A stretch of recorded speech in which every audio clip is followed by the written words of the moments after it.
बात है कि उसके आ रहा हूं सर आपके FIR पास, होना उपमान्यु जी आ रहा हूं चाहिए। सर, आ रहा हूं एक-एक करके। खान साहब बोले नहीं, खान साहब आपका व्यू पॉइंट, खान साहब योर व्यू पॉइंट। देखिए ईश्वर जी, हमारा मुल्क जो है आस्थाओं का मुल्क है। हमारे देश में चमत्कार को नमस्कार हमेशा हुआ है। हिंदू हो, मुसलमान हो, सिख हो, ईसाई हो, किसी भी मज़हब के मानने वाले जब ज़्यादा ईश्वर की आराधना करते हैं, ईश्वर से ताल्लुक़ जोड़ते हैं, तो उनके अंदर एक शक्ति प्रकट हो सकती है। लेकिन जैसे आपके दिल्ली में ख्वाजा निजामुद्दीन औलिया रहमतुल्लाह अलैह थे। सर आप अपनी बात बोलिए, आज मैं बहस नहीं कर रहा हूं, सबके व्यू पॉइंट जा रहा है, अपनी बात बिना आप के आ ही नहीं सकता। हाँ, आप सुन ही नहीं रहे, सुनिए बोलिए आराम से, शांति से। निजामुद्दीन औलिया रहमतुल्लाह अलैह, जो उनका दस्तरखान बहुत वसी था, हिंदुस्तान में बड़े दस्तरखान पे था, हिंदू मुसलमान सब आके उनके दस्तरखान पे खाना खाया करते थे।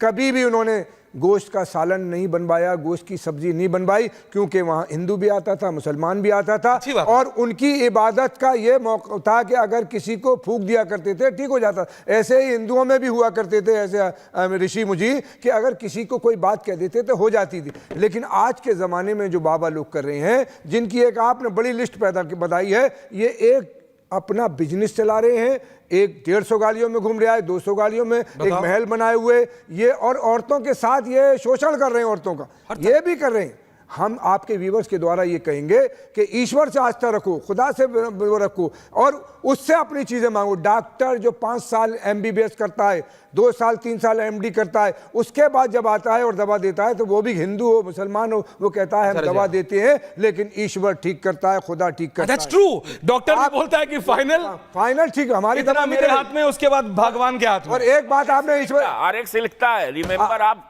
क्राइस्ट। आपने एक देखा हुआ कि एक ही दवा एक को मारती है और एक को जिलाती है। ये दवा के अंदर भी ऊपर वाला ही उसमें बता रहा हूं, सारे लोग जितने भी आज बोल रहे हैं लोगों के खिलाफ अल्टीमेटली आपसे आग्रह कर 125 लोग आस्किंग द पीपल, ये जिम्मेदारी आपकी है, 25 लोगों की ये जिम्मेदारी आपकी है कि आप आइडेंटिफाई कर पाएं, आप ढूंढ पाएं कि इंसान कौन है और भगवान कौन है, को कार्रवाई उठाना चाहिए। और एक और बात है, एडमिनिस्ट्रेशन भी फैले।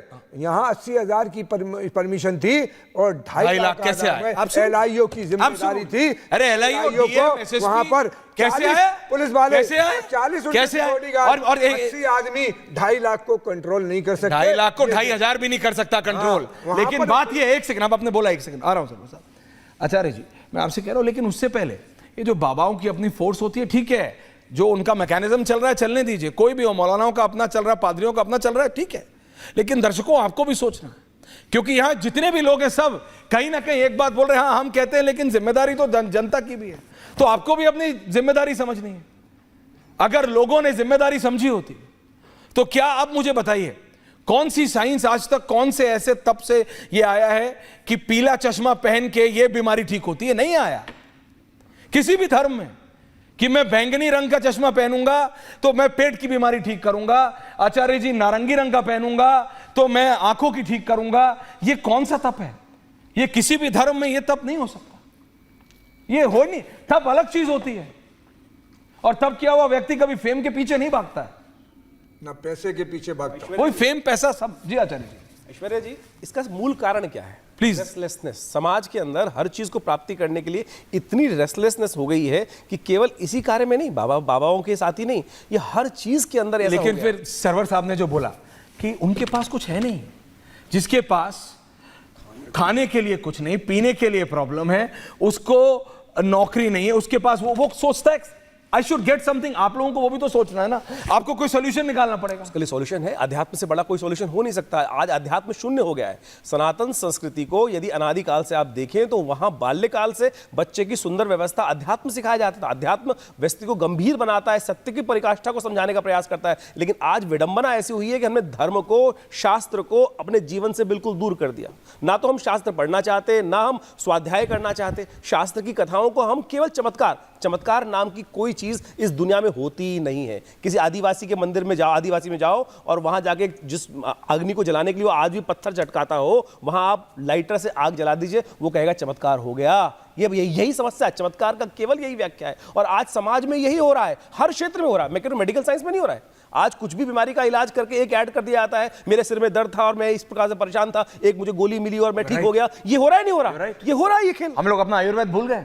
नहीं, आयुर्वेद को आप हमने बेसिकली जो आयुर्वेद का मूल सिद्धांत था, मूल के हर चीज के अंदर, घुटने का दर्द हो रहा है तो आप देख लीजिए टीवी पे ऐड करके किसी भी चीज में इस प्रकार का ऐड दिखाया जा रहा है। आज आपको आईएएस बनना हो, आईएएस मैं कहूंगा आईएएस बनना हो साहब, आईएएस बनना हो, उसके लिए जिस प्रकार की गिमिक कंपनी चला रही है कि जाकर आप समझे कि वहां पे आईएएस बना दिया जाएगा बच्चे को। आज आपको कोचिंग सेंटर ये हर क्षेत्र में हो रहा है, केवल बाबाओं के लिए आध्यात्मिक क्षेत्र में नहीं, एक्सप्लॉयटेशन। क्योंकि कारण यह है कि हम लोग रेस्टलेस हो गए, हमने सामने वाले को देखा और उसको प्राप्त करने के लिए हम ऐसे ललायित हो गए कि मेरे पास भी मर्सिडीज होनी चाहिए, मेरे पास भी मर्सिडीज होनी चाहिए। वो हवाई जहाज में घूम रहा है तो मुझ पे होगी, लेकिन you have to work for it. वही अध्यात्म कोई आके नहीं देगा। कर्म का अधिकार वही सिखाएगा। हमने कर्म करना ही भूल गए, हम कर्म करना नहीं सीख रहे हैं। हम कर्म जो वास्तविक तौर पर बाल्यकाल से जिस अध्यात्म ने सिखाया कि अवश्य में वो भोक्तव्यम कृतम कर्म शुभाशुभम, ये शास्त्र का बेसिक वाक्य का मतलब क्या हुआ दोबारा हिंदी में? अवश्य में कर्तव्यम, अवश्य में भोक्तव्य, आपको भोगना। जनता को बताएं आचार्य जी।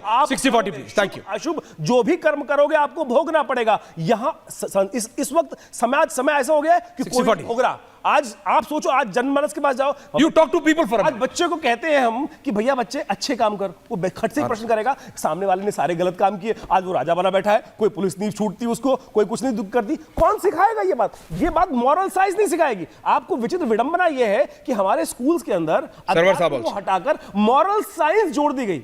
वो मॉरल साइंस के अंदर ये स्थिति ला दी गई कि हमको अध्यात्म। राम ने क्या किया? अभी पंडित जी ने कथा सुनाई कि राम लक्ष्मण जी को तीर लगा तो वैद्य उपस्थित किया गया। आज विडंबना सोचे कि हमारी 5वीं 6वीं क्लास के बच्चे को जाकर ये सुषेण, वैद्य सुषेण का नाम पूछ लो, मैं कह रहा हूं नहीं जाने, नहीं पता होगा। सरवर साहब उपमान्यु जी को भी रखिए। मैं पिछली बार आवाज पता नहीं दर्शकों तक गई या नहीं, गई पूरी गई, वो थोड़ी सी बस स्पार्किंग टाइप हो गई। कुछ कह रहा था, उसका ये मतलब भी न निकाला जाए। आचार्य राज को भी रखिए कि वर्तमान में जो परिस्थितियां अभी हैं, आप एक वीडियो वायरल सोशल मीडिया पर होता है अजमेर शरीफ दरगाह का। एक बाबा आता है और ऐसे हाथ करता है और काजू किशमिश, ये जो ड्रामे चल रहे हैं, वो तो हाथ की सफाई है। आप वो तो आप भी जानते हैं, मैं भी जानता हूं, कोई करे। अब उसके पीछे भी एक भीड़ जा रही है, उस भीड़ को रोके कौन भाई? वो जिम्मेदारी आपकी है। अब अगर हर समाज के वो लोग जिनको लोग सुनते हैं, सिंपल सा लॉजिक मैं कहता हूं, शायद हमारे पैनलिस्ट को भी बात बुरी लगे, मैं क्षमा चाहता हूं। बाबा का मतलब आज के युग में भी इसी मैंने अर्थ युग की बात मैं कर रहा हूं, जिसकी कुटिया में आज भी घरे में पानी हो, जो चटाई पर बैठा हो, जो खड़ाउन पहनता हो, सादगी में रहता हो, जो कुटिया में रहता हो। आप महल खड़ा करने का सपना और पूरा नक्शा और आर्किटेक्चर बना रहे हैं। आप इंजीनियर बहाल किए हुए हैं, क्या कहते हैं वो, उसको क्या बोलते हैं जो मोटे मोटे रहते हैं, बाउंसर। 4 गेट पर खड़ा है, 4 उधर खड़ा है। ये कौन से बाबा जी? अगर शक्ति आपको आत्मविश्वास अगर स्वयं नहीं है तो दूसरों को आप क्या दीजिएगा? कुछ नहीं दीजिएगा। देने वाला अकेला चलता है। जो आप इतिहास पढ़ेंगे, ये जो गुरु गोविंद दो खड़े वाला दोहा हम लोग पढ़े, अकेला गुपाए, बात समझिए कितना, मतलब देखिए इसकी डार्कनेस को समझिए। 2 काक को लागी पाए मतलब क्या है? किसके पैर छू? आप समझिए। पहले ये जितने अभी जो आप लिस्ट सुना रहे हैं, इनके गुरु का जरा हमको नाम बता दीजिए। तो आप ये जो अभी हाथरस में बाबा थे, इनके गुरु का नाम बताइए। और वो समोसा में चटनी देने वाले गुरु का नाम बताइए। गुरु है ही नहीं इन लोग के पास, ये सब बिल्कुल बेसलेस आदमी है। ये व्यापार बनाकर और भारत के इन भोले भाले जनता को, आप बोलते हैं जनता के बारे में तो बताया इन्होंने, जनता करे तो क्या करे, पर उसको अवेयर तो करना पड़ेगा। अवेयर करना, अवेयर तो करना जिम्मेदारी सबकी। अब सबकी है, आप सबकी है, आप सबकी है। मजहब की बाउंड्री को तोड़कर ये एवरीवन, कि आपके धर्म में, मेरे में नहीं, एवरी में, मैंने इसलिए कहा ना सबको, यस, मैंने कहा ना सबको जिम्मेदारी बनती है।